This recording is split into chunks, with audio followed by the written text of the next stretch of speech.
നമസ്കാരം, പുതിയ വീഡിയോയിലേക്ക് സ്വാഗതം. ഇന്നലെ ലോകമെമ്പാടും ഒരു വലിയ ഇഷ്യൂ ഫേസ് ചെയ്തു. ലോകത്തെ ഇതുവരെ നടന്നിട്ടുള്ള ഏറ്റവും വലുത് എന്ന് കണക്കാക്കാവുന്ന ഒരു IT ഔട്ടേജ്. ഇന്നലെ കമ്പ്യൂട്ടറൊക്കെ ഓപ്പൺ ആയവർക്കറിയാം, വലിയ വലിയ കമ്പനികളിലൊക്കെ ജോലി ചെയ്യുന്നവർക്ക് അറിയാൻ പറ്റും.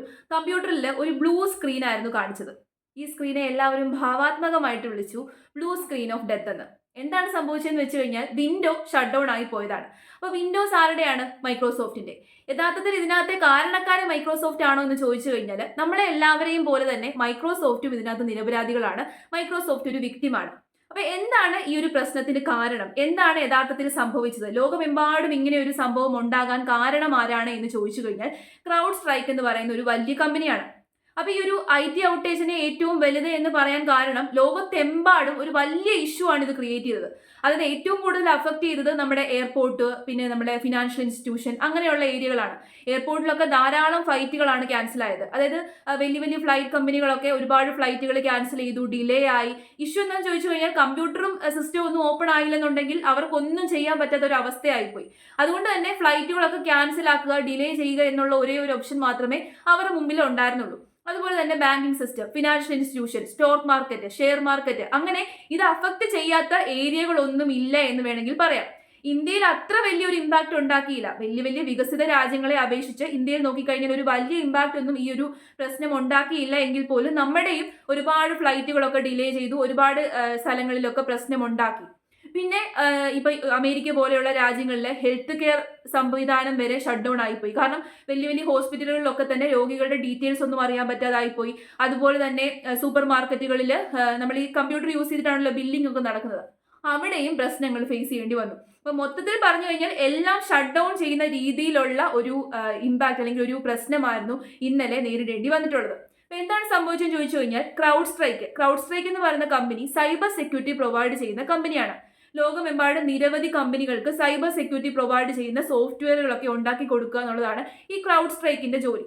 അപ്പൊ അതിനകത്ത് മൈക്രോസോഫ്റ്റും ഒരു കമ്പനിയാണ്. അപ്പൊ മൈക്രോസോഫ്റ്റിന് എന്താണ്? Crowd strike cyber security provide ചെയ്യുന്ന സോഫ്റ്റ്വെയറുകളൊക്കെ കൊടുക്കുന്നുണ്ട്. അതായത് നമ്മുടെ സംഭവത്തിൽ, നമ്മുടെ സിസ്റ്റത്തിൽ വൈറസുകളൊക്കെ കയറി കഴിഞ്ഞാൽ ഇവരിത് ഡിറ്റക്ട് ചെയ്യും. വൈറസുകൾക്കൊക്കെ എഗിനസ്റ്റ് ആയിട്ട് ആന്റി വൈറസുകൾ പ്രൊഡ്യൂസ് ചെയ്യുക, അങ്ങനെ നമ്മുടെ സിസ്റ്റത്തെ സെക്യൂർ ആക്കി വെക്കുക എന്നുള്ളതാണ് ഈ ക്രൗഡ് സ്ട്രൈക്ക് സോഫ്റ്റ്വെയറുകളുടെ പ്രധാനപ്പെട്ട ജോലി എന്ന് പറയുന്നത്. അപ്പോൾ മൈക്രോസോഫ്റ്റിന് ഇങ്ങനത്തെ സോഫ്റ്റ്വെയറുകൾ കൊടുത്തിട്ടുണ്ടല്ലോ. അപ്പം അതിലൊരു സോഫ്റ്റ്വെയർ അപ്ഡേഷൻ വന്നു. ഇന്നലെയായിരുന്ന സംഭവം. ആ സോഫ്റ്റ്വെയർ അപ്ഡേഷൻ ഇട്ട സമയത്താണ് ഇങ്ങനെ ഒരു ക്രാഷ് ഉണ്ടായത്. അപ്പൊ നമ്മൾ വിചാരിക്കും എന്തെങ്കിലും സൈബർ സെക്യൂരിറ്റി ബ്രീച്ച് ഉണ്ടായതാണോ, ആരെങ്കിലും പ്രശ്നം ഉണ്ടാക്കിയതാണോ എന്ന് ചോദിച്ചു കഴിഞ്ഞാൽ ക്രൗഡ് സ്ട്രൈക്കിന്റെ തന്നെ CEO പറയുന്നത് ഒരു പ്രശ്നവും ഉണ്ടായതല്ല, അല്ലെങ്കിൽ എക്സ്റ്റേണൽ ആയിട്ട് വന്നിട്ടുള്ള ഒരു സൈബർ സെക്യൂരിറ്റി ബ്രീച്ച് ഒന്നും അല്ല.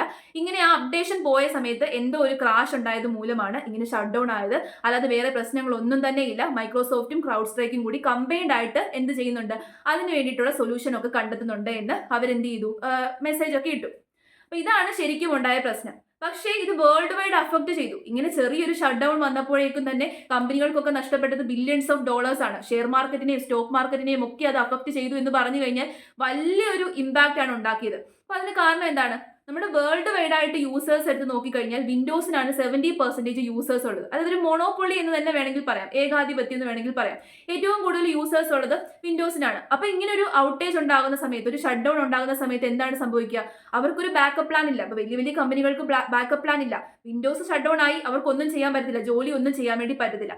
അപ്പൊ ഇവിടുത്തെ മെയിൻ ഇഷ്യൂ ഒരു ബാക്കപ്പ് പ്ലാൻ ഇല്ല എന്നുള്ളതാണ്. ഈ ബാക്കപ്പ് പ്ലാൻ എന്ന് പറയുന്നത് കുറച്ച് എന്താ പറയുക, കോസ്റ്റ്ലി ആയിട്ടുള്ളൊരു സംഭവമാണ്. നമുക്ക് ഓൾറെഡി ഒരു സോഫ്റ്റ്വെയർ സിസ്റ്റം ഉണ്ട്, ഒരു ഓപ്പറേറ്റിംഗ് സിസ്റ്റം ഉണ്ട്. പിന്നെ നമ്മൾ ബാക്കപ്പിന് വേണ്ടി വേറെ ഒരു ഓപ്പറേറ്റിംഗ് സിസ്റ്റം കരുതുക എന്ന് പറയുന്നത് കുറച്ചും കൂടി നമ്മുടെ കയ്യിൽ നിന്ന് പൈസ ചെലവാകുന്ന ഒരു പരിപാടിയാണ്. പക്ഷെ അങ്ങനെ ഒരു കാര്യം ഇല്ല എന്നുണ്ടെങ്കിൽ ഇപ്പൊ ഇത് അറിയാതെ സംഭവിച്ച ഷട്ട് ഡൗൺ ആണ്.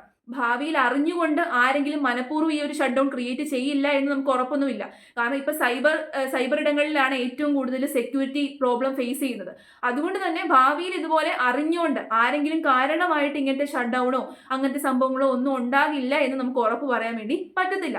അങ്ങനെ ഒരു സാഹചര്യം ഉണ്ടാവുകയാണെങ്കിൽ ചിലപ്പോൾ ഇതിപ്പം കുറച്ച് മിനിറ്റുകളും മണിക്കൂറുകളും മാത്രമാണെന്നുണ്ടെങ്കിൽ അത് ചിലപ്പം ദിവസങ്ങളോളം ഇങ്ങനത്തെ സെക്യൂരിറ്റി ഇഷ്യൂസ് ഒക്കെ ഉണ്ടാകാം. ആ ഒരു സമയത്ത് കമ്പനികൾക്ക് നഷ്ടപ്പെടാൻ പോകുന്നത് നമുക്ക് ഊഹിക്കാൻ പറ്റുന്നതിൽ അപ്പുറമായിട്ടുള്ള ഒരു പൈസയായിരിക്കും. അതുകൊണ്ട് തന്നെ കോസ്റ്റ് ഇഫക്റ്റീവ് ആണ് എന്നൊന്നും നോക്കാതെ തന്നെ നമുക്കൊരു ബാക്കപ്പ് പ്ലാൻ ഉണ്ടെന്നുണ്ടെങ്കിൽ ഇങ്ങനത്തെ ഇഷ്യൂകളൊക്കെ തന്നെ നമുക്ക് പരിഹരിക്കാം.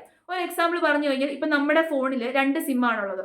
അതിൽ ഒരെണ്ണം ജിയോയും ഒരെണ്ണം ഐഡിയയും ആണെന്ന് വെച്ചോ. ജിയോയ്ക്ക് എന്തെങ്കിലും ഇഷ്യൂ ഉണ്ടായി, നമുക്ക് റേഞ്ച് പ്രോബ്ലമോ സിഗ്നൽ നഷ്ടപ്പെടുകയോ ഒക്കെ ചെയ്തു കഴിഞ്ഞാൽ നമുക്ക് നേരെ എന്ത് ചെയ്തു, സ്വിച്ച് ചെയ്ത് ഐഡിയ യൂസ് ചെയ്യാൻ പറ്റും. അതേസമയം നമ്മുടെ ഫോണിൽ ഒരേ ഒരു സിമ്മേ ഉള്ളെന്നുണ്ടെങ്കിൽ എന്താണ്, ആ ഒരു സിം അല്ലെങ്കിൽ ആ ഒരു ഓപ്പറേറ്ററിൽ എന്തെങ്കിലും പ്രശ്നം ഉണ്ടെന്നുണ്ടെങ്കിൽ നമുക്ക് പിന്നെ കോളും വിളിക്കാൻ പറ്റത്തില്ല, ഇന്റർനെറ്റ് യൂസ് ചെയ്യാൻ പറ്റത്തില്ല, ഒന്നും യൂസ് ചെയ്യാൻ പറ്റത്തില്ല. ടോട്ടലി നമ്മുടെ ഫോൺ ഷട്ട് ഡൗൺ ആയി പോകും. അതാണ് ഇവിടെ സംഭവിച്ചത്. അപ്പൊ ഏതായാലും ഇങ്ങനെയുള്ള സൈബർ ഇടങ്ങളിൽ കുറച്ചും കൂടിയൊക്കെ സെക്യൂരിറ്റി വേണം, കുറച്ചും കൂടിയൊക്കെ ഇങ്ങനത്തെ പ്രശ്നങ്ങളൊക്കെ ഉണ്ടാകും. അപ്പൊ നമ്മുടെ ജാഗ്രതയോടെയൊക്കെ ഇരിക്കണം എന്നത് നമുക്ക് മനസ്സിലാക്കി തന്ന ഒരു ഔട്ടേജ് ആയിരുന്നു ഇന്നലെ സംഭവിച്ചത്.